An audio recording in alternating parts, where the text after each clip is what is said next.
Hello and welcome to Videos and Fly Fishing.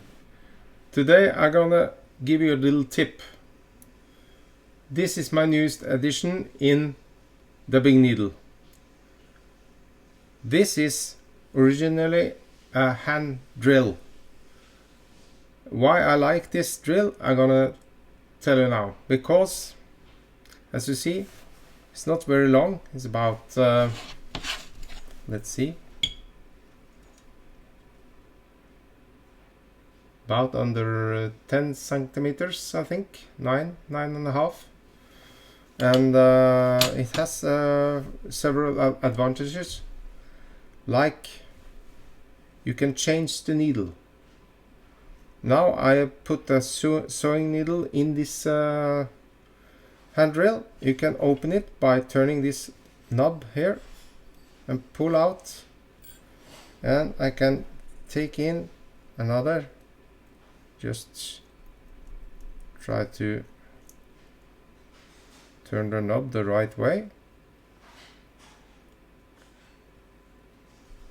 like that.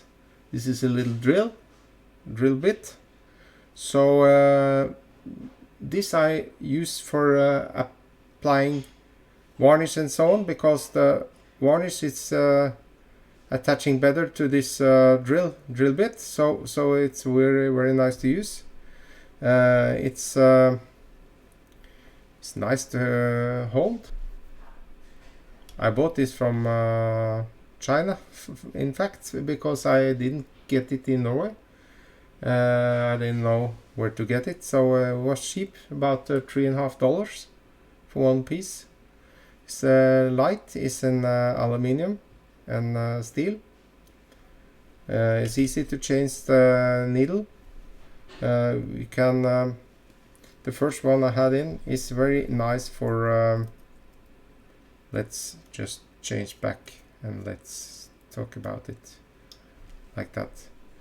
This needle is very nice. It's a sewing needle. It's very nice for splitting threads and so on.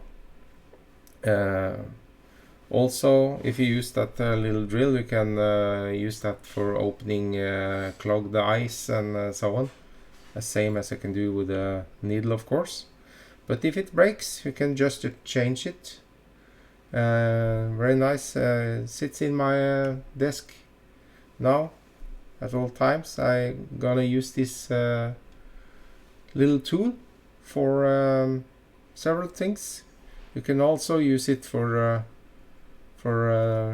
drilling, because the end here is loose, so you can turn it to drill small holes if you want that. But that's all I got for you today. A little nice tip for you.